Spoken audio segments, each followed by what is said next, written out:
علی محمد مولی محمد.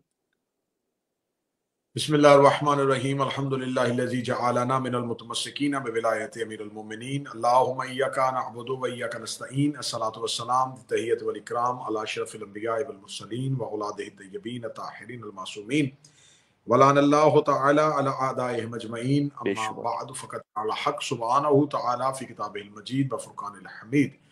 بسم اللہ الرحمن الرحیم. انا اعطیناک الکوثر فصل لربک وانحر ان شانئک ھو الابتر. دیکھنے والے ناظرین، سننے والے سامعین کو ولایت علی چینل 313 کی طرف سے، جناب سید انتصار شاہ صاحب کی طرف سے، مجھ حقیر کی جانب سے آج کا جشن شہزادہ علی اصغر علیہ السلام کے مقدس ظہور پر ہدیہ مبارکباد پیش کرتے ہیں. آپ تمام مومنین کی ترجمانی کرتے ہوئے اپنے وقت کے آقا و مولا سرکار صاحب العصر والزمان اجل اللہ تعالی فرجہ الشریف کی پاک بارگاہ میں اس پاک مقدس شہزادے کی نزول پہ ہدیہ تبریک پیش کرتے ہیں، اور بالخصوص دعا ہے آج کے اس شب کے صدقے سے، اس لمحے کے صدقے سے، کہ میرا مالک دنیا بھر میں رہنے والے وہ مومنین جو اولاد کے لیے ترس رہے ہیں، اس باب الحوائج کے صدقے سے انہیں اولاد نرین عطا فرمائے، اور جن کی جو حاجات ہیں میرا مالک اس باب الحوائج کے صدقے میں ان کی تمام حاجات کو اپنی بارگاہ میں مستجاب فرمائے. ہمارے آقا ہمارے مولا کے ظہور میں تاجیل فرمائے. آج تذکرہ ہے اس شہنشاہ کا جو فاتح کربلا ہے. آج ذکر ہے اس شہنشاہ کا جو عکس علی ابن ابی طالب ہے. آج بات کریں گے اس آقا و مولا کی جو 6 مہینے کا عباس ہے. آج تذکرہ کریں گے اس علی کا جس کی سواری کا نام حسین ہے. شہزادہ علی اصغر علیہ السلام یہ وہ پاک شہزادہ ہے حسین ابن علی علیہ السلام کے گھر کے، کہ شہزادہ علی اصغر علیہ السلام کی ظاہری حیات طیبہ جو ہے وہ 6 ماہ ہے، اور اس 6 ماہ کو اگر ہم تاریخوں میں دیکھیں تو ہمیں حضرت شہزادہ علی اصغر علیہ السلام کا 6 مہینے کی حیات طیبہ میں جو تاریخوں میں ذکر ملتا ہے وہ صرف 2 دن کا ملتا ہے. پہلا دن جب امام حسین علیہ السلام نے 28 رجب کو مدینہ چھوڑا، اور دوسرا دن 10 محرم 61 ہجری کا. ان 2 دنوں کے علاوہ کیونکہ شہزادے کی مکمل زندگی جو ہے وہ سفر کاروان عشق میں گزری، سفر راہ توحید میں گزری، تو ہمیں پوری شہزادے کی حیات طیبہ میں تاریخ میں جب کتابیں اٹھاتے ہیں تو صرف 2 دنوں میں تذکرہ ملتا ہے، یا جس دن مدینہ چھوڑا یا جس دن 10 محرم کو میدان میں آئے. ان 2 دنوں کی حیات پہ، 2 دنوں کی زندگی. لیکن آج شہزادہ علی اصغر علیہ السلام پہ اگر آپ ریسرچ کریں تو سینکڑوں کتابیں لکھی جا چکی ہیں، ہزاروں مضامین لکھے جا چکے ہیں، ہزاروں کی تعداد میں ان پر اشعار کہے جا چکے ہیں. ہر مورخ نے، ہر ایک مؤلف نے، ہر ایک لکھاری نے شہزادہ علی اصغر پہ لکھا، ہر خطیب نے شہزادہ علی اصغر پہ گفتگو کی، ہر شاعر نے ان کی مدحت میں شاعری کی. تو میں سوال کرنا چاہوں گا کہ جس کی 2 دن کی زندگی پہ آج دنیا ہزاروں کی تعداد میں کتابیں لکھ چکی ہے، تو یہاں سے اندازہ کریں جن کا 2 دن کا علی اتنے فضائل رکھتا ہو، ان کا حقیقی علی کتنے فضائل رکھتا ہوگا. جیو قبلہ جیو، بے شک. شہزادہ علی اصغر علیہ السلام کو ان کے اسرار، ان کے وہ راز اور ان کی معرفت یہ از حد ضروری ہے. اکثر کہہ دیا جاتا ہے شیر خوار بچہ، یعنی کہ ہم شہزادہ علی اصغر کے کردار کو جب بچوں کے سامنے بیان کرتے ہیں، نسلوں کے سامنے بیان کرتے ہیں، تو ان کی اہمیت کو ان کے بچپن کے ساتھ تعبیر کر کے کم کرنے کی کوشش کی جاتی ہے. بچوں کے ذہنوں میں، سننے والے سامعین مومنین کے ذہنوں میں جو تصور آتا ہے وہ ایک شیر خوار بچے کا آتا ہے، اور بس یہیں تک ہی اہمیت رہ جاتی ہے۔ آئیے آج کی گفتگو میں کوشش کریں کہ شہزادہ علی اصغر علیہ السلام کی حیات طیبہ کے کچھ اسرار جان سکیں۔ خداوند متعال نے جب قرآن اتارا تو قرآن عرب کے معاشرے میں اتارا تھا، اور عرب کے لوگ جو تھے وہ شاعری کرنا جانتے تھے۔ شاعری ان کا شغل نہیں تھا، ان کے لہو میں تھی۔ عربوں کے گھر کا بچہ بھی پیدا ہوتا تھا، اور جب وہ بولنا شروع کر دیتا تھا تو اس کو فصاحت اور بلاغت گھٹی میں ملتی تھی۔ وہ شعر کہنا جانتا تھا، وہ شعر سمجھتا تھا۔ عربوں کے ہاں فصاحت اور بلاغت اور شاعری نسل در نسل چل رہی تھی۔ اسی شاعرانہ دور میں، اسی شاعروں کے دور میں جب رسالت مآب نے قرآن پڑھ کے سنانا شروع کیا کہ یہ اللہ کا کلام ہے،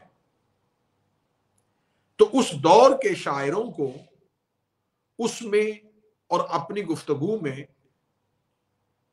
مطابقت نظر آئی، اور انہوں نے کہہ دیا کہ یہ تو ایسا ہی کلام ہے جیسا کہ ہم روز لکھتے ہیں۔ کیونکہ قرآن کو اگر آپ پڑھیں عربی فصاحت اور بلاغت کے اعتبار سے تو خدا نے پورے قرآن میں، کیونکہ وہ ہے ہی فصاحت و بلاغت، ہے ہی اللہ کا کلام، تو اس میں فصاحت و بلاغت کا اتنا بڑا ذخیرہ ہے، اتنی انتہا ہے قرآن کے لہجے میں کہ خداوند متعال نے کہیں بھی جملے اور سطر میں وزن نہیں گرنے دیا۔ اس ماحول میں جب قرآن پڑھا گیا تو عرب کے شاعروں کے لیے یہ قرآن کوئی اچھمبا نہیں تھا، کوئی انہونی نہیں تھی، اور انہوں نے قرآن کو یہ کہہ کے جھٹلا دیا کہ اس طرح کا کلام تو ہم روزانہ لکھتے ہیں۔ اس دور میں خانہ کعبہ مکہ میں موجود تھا، وہ بیت اللہ کے پاس آ کے بیٹھتے تھے، بیت اللہ ان کے بیٹھنے کی جگہ تھی، وہ وہاں بیٹھک کیا کرتے تھے، وہاں مشاعرے کیا کرتے تھے۔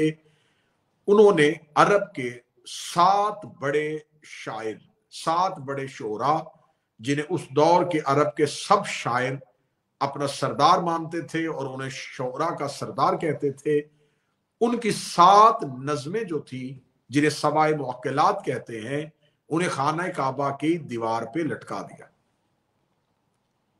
سبع کہتے ہیں 7 کو، معقلات یعنی کہ انہوں نے خانہ کعبہ کی دیوار پہ اس کو اویزہ کیا ہوا تھا، اور عرب کے لوگ سمجھتے تھے کہ اس سے بہتر اشعار نہیں کہے جا سکتے۔ اس دور کے شاعروں کے جو سب سے بڑے شاعر تھے، ان کے کلام کو انہوں نے خانہ کعبہ کی دیوار پہ لٹکایا اور انہیں سبع معقلات کہا۔ 7 وہ نظمیں، 7 وہ شاعری کے مجموعے جنہوں انہوں نے خانہ کعبہ کی دیوار پہ اویزہ کیا ہوا تھا، اور وہ اس کو سب سے زیادہ فصیح اور بلیغ سمجھتے تھے۔ خدا نے ان 7 نظموں کے مقابلے پہ، سبع معقلات کے مقابلے پہ قرآن کی ایک سب سے چھوٹی صورت بھیجی، اِنَّا أَعْطَيْنَاكَ الْكَوْثَرَ فَصَلِّ لِرَبِّكَ وَانْحَرْ إِنَّ شَانِئَكَ هُوَ الْأَبْتَرُ۔ بس اس صورت میں خدا نے 3 سطریں کہیں، اور جو شاعری کے ادب کے انداز سے واقف ہیں، اگر آپ نے شعر کہنا ہو تو وہ 2 سطروں میں ہوگا، اور اگر آپ نے اس کو رباعی میں مکمل کرنا ہو تو اسے 4 میں مکمل کرنا ہوگا۔ تو یہ شاعری کے قوانین کے خلاف تھا کہ نہ یہ شعر تھا، نہ یہ رباعی تھی، نہ یہ مسدس تھی، اس میں 3 سطریں تھیں، اور خدا نے کہا کہ اس کو خانہ کعبہ کی دیوار پہ جا کے اویزہ کر دیا جائے۔ خدا نے سب سے چھوٹی صورت، اس دور کے سب سے بڑے شعراء کے مقابلے پہ سب سے چھوٹی صورت بھیج دی۔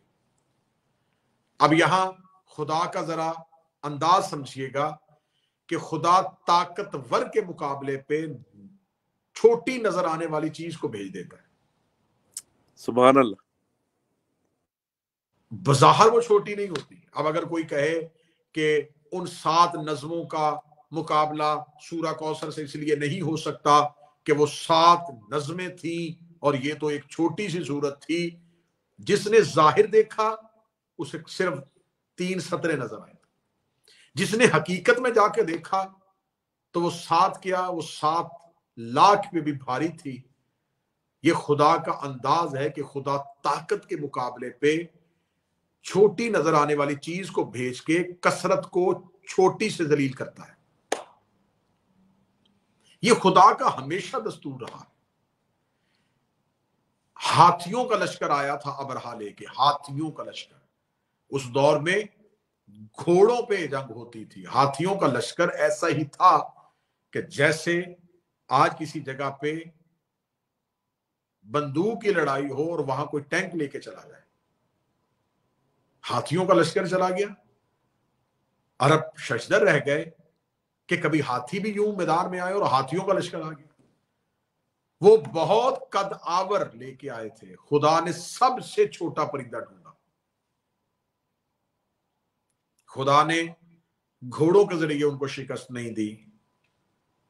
خدا نے ایک چھوٹے سے پرندے کے ذریعے ان کو شکست دی, کیونکہ وہاں نظر آنے والی بہت بڑی طاقت کو چھوٹی نظر آنے والی چیز سے ذلیل کروا کے خدا نے بتا دیا کہ میں کثرت کو قلت سے کیسے دبا دیتا ہوں.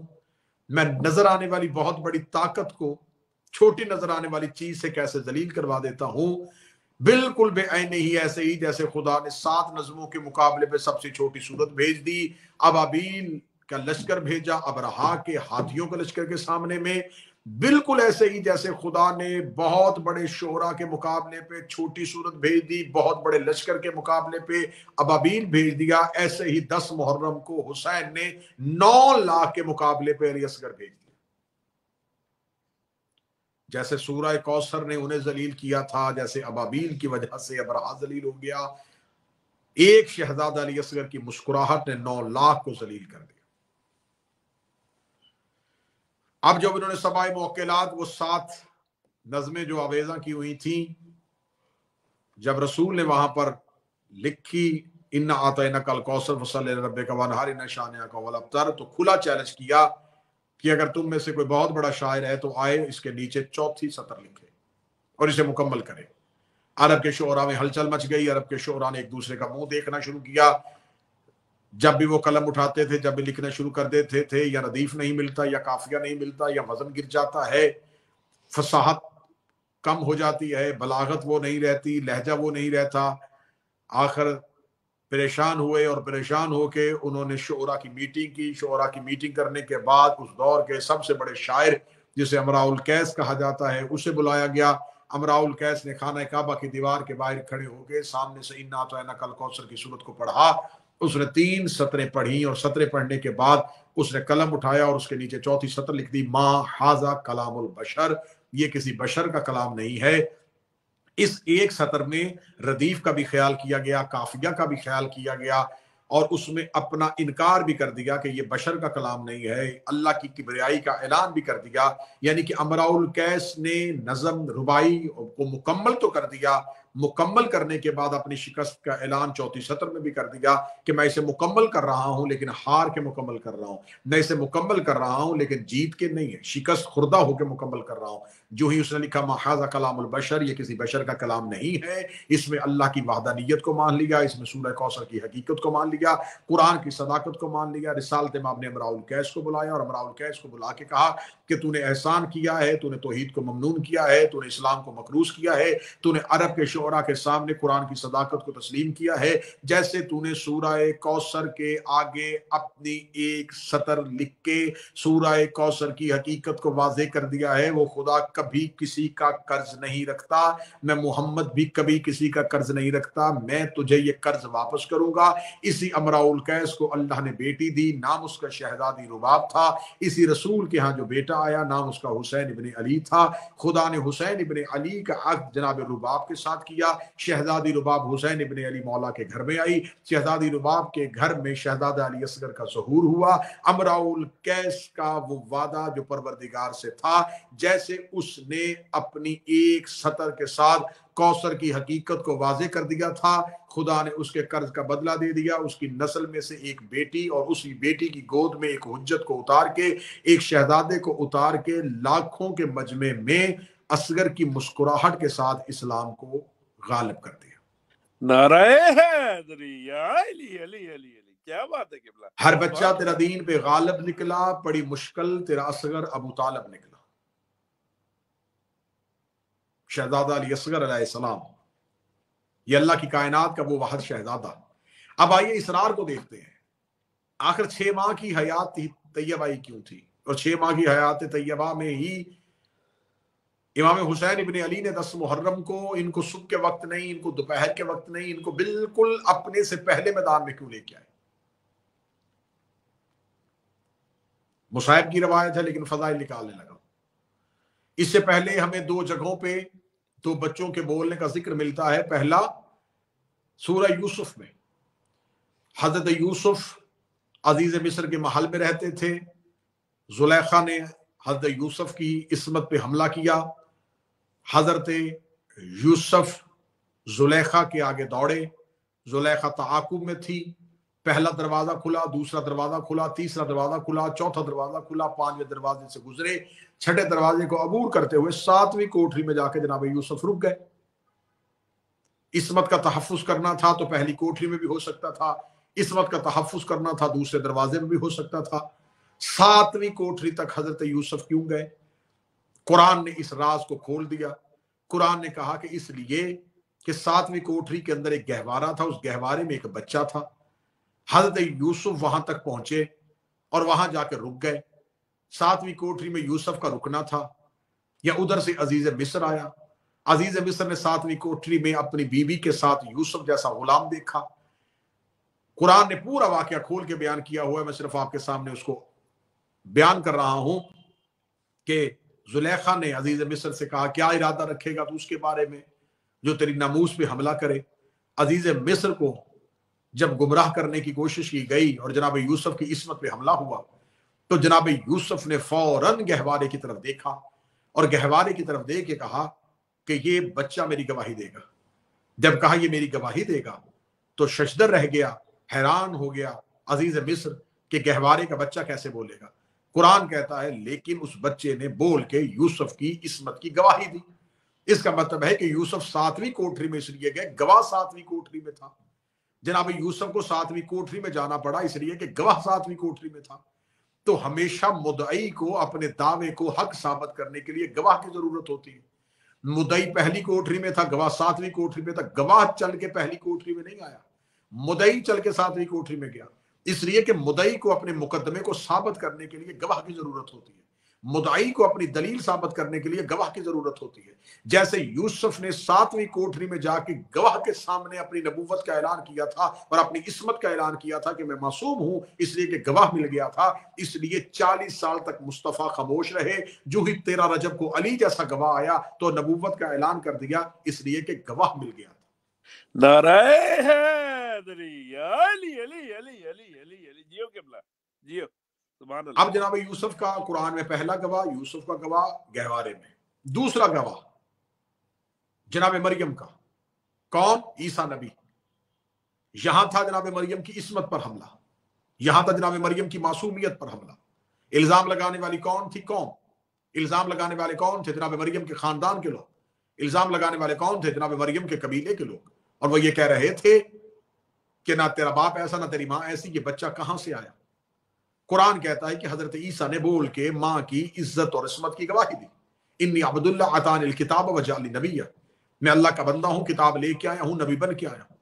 یہ دوسرا گواہ ہے قرآن میں جو گہوارے میں گود میں اپنی ماں کی عصمت کے لیے بولا۔ جناب عیسیٰ نے اپنی ماں کی عظمت کی گواہی دی، قوم خاموش ہو گئی۔ اے عیسیٰ نبی اگر آپ بول ہی پڑے تھے تو آپ یہ کہتے میری ماں طیبہ ہے، میری ماں طاہرہ ہے۔ ماں پہ الزام تھا لیکن آپ نے تعارف اپنی نبوت کا کیوں کروایا؟ عجب نہیں کہ آواز عیسیٰ ہے کہ بے شک انہوں نے میری ماں پہ الزام لگایا تھا لیکن میں نے بول کے بتا دیا میں نبی ہوں، اور وہ یہ جانتے تھے جن کے بیٹے نبی ہوں وہ مائیں معصومہ ہوتی ہے، جن کے بیٹے نبی ہوں وہ مائیں طیبہ ہوتی ہے۔ پہلا گواہ عزیز مصر کے محل میں وہ گہوارے میں بیٹھا لیٹا ہوا بچہ جس نے بول کے یوسف کی عزت کی گواہی دی۔ دوسرا گواہ جناب عیسیٰ جس نے بول کے جناب مریم کی عصمت کی گواہی دی۔ تیسرا گواہ 16 رجب کو رسول کے ہاتھوں پہ آ کے امیر المومنین نے کہا یا رسول اللہ میں توریت سناؤں، انجیل سناؤں، زبور سناؤں یا قرآن سناؤں؟ حیدر کرار نے بول کے نبی کی نبوت کی گواہی دی۔ 3 گواہ ہے قرآن میں، پہلا گواہ ہے یوسف کا، دوسرا گواہ ہے مریم کا، تیسرا گواہ ہے نبی کا۔ پہلے گواہ نے یوسف کی عزت پہ گواہی دی، دوسرے گواہ نے مریم کی عصمت پہ گواہی دی، تیسرے گواہ نے نبی کی نبوت پہ گواہی دی۔ دین چلتا چلتا کربلا کے میدان میں پہنچ گیا۔ اب نہ یوسف ہے، نہ عیسیٰ، نہ مریم ہے، نہ عزیز مصر، نہ بیت اللہ ہے، نہ رسول ہے، نہ علی ابن ابی طالب۔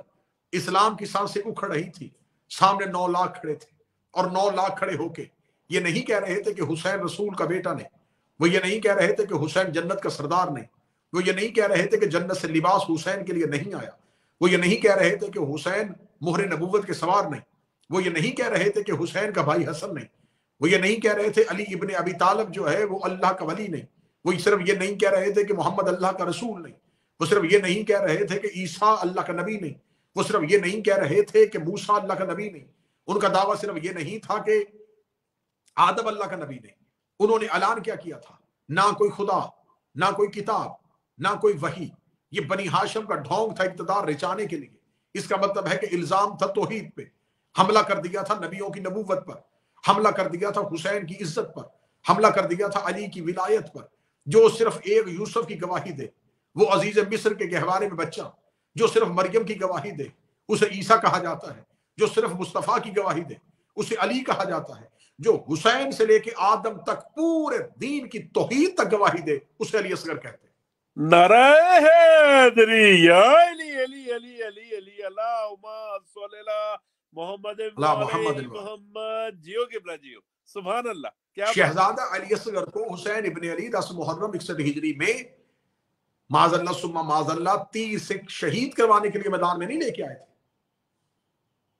آئیے ذرا شہزادہ علی اصغر کا 10 محرم کو جانا سنیے۔ شہزادہ علی اصغر کا کربلا میں جانا کیسے؟ شہزادہ علی اصغر جب کربلا میں گئے ہیں تو حسین ابن علی سے پہلے گئے، ان کے فوراً بعد حسین آئے۔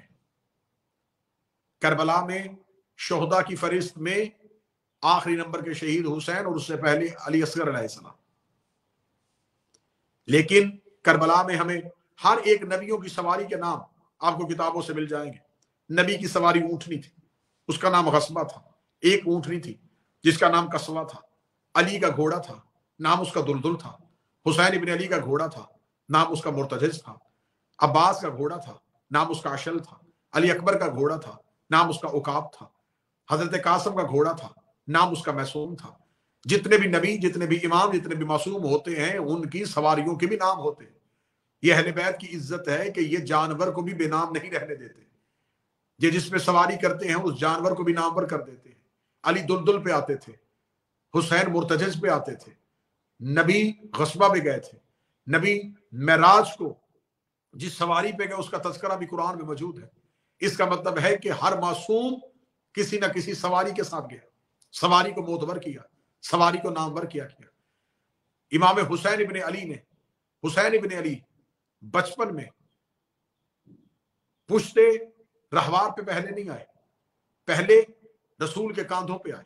اور یہ باتیں اہل سنت کتابوں میں لکھی ہوئی ہیں کہ مدینہ کے بازار سے گزرتے ہوئے ایک صحابی نے حسین ابن علی کو رسول کے کاندھوں پہ دیکھا تو اس نے بول کے کہا، اے حسین ابن علی تیری سواری کتنی اچھی ہے۔ رسول نے اس صحابی کا وہیں پہ جملے کو ٹوکا، وہ ٹوک کے کہا یہ نہ کہے سواری کتنی اچھی ہے، یہ بتا سوار کتنا اچھا ہے۔ اس حدیث نے بتا دیا کہ مصطفیٰ حسین کی سواری کا نام ہے، مصطفیٰ حسین کی سواری کا نام ہے۔ فضیلت حسین پہ آ کے رک گئی کہ ہر ایک نبی جانور پہ سوار ہوا، حسین نبیوں کے سردار پہ سوار ہوا۔ نبیوں کا سردار جس اونٹنی پہ سوار ہوا تھا وہ اونٹنی جب مدینہ میں پہنچی تھی تو یہ بھی اہل سنت کتابوں میں لکھا کہ مدینہ کے مہاجرین نے، مدینہ کے انصار نے اپنے اپنے گھروں کے دروازے کھول دیے کہ ہم رسول کو اپنے گھر میں مہمان رکھیں گے۔ ہر ایک چاہتا تھا رسول میرے گھر آئے، ہر ایک چاہتا تھا رسول میرے گھر آئے۔ لیکن کتابیں ابن خلدون سے لے کے شبلی نعمانی سے لے کے سلیمان ندوی تک تمام نے یہ لکھا کہ رسالت مآب صلی اللہ علیہ وآلہ وسلم نے مدینہ میں پہنچ کے مدینہ میں پہنچ کے اپنی اونٹنی کو چھوڑ دیا اور اونٹنی کو چھوڑ کے کہا کہ جہاں جا کے بیٹھ جائے گی میں اس گھر میں مہمان بنوں گا، یہ جس دروازے میں بیٹھے گی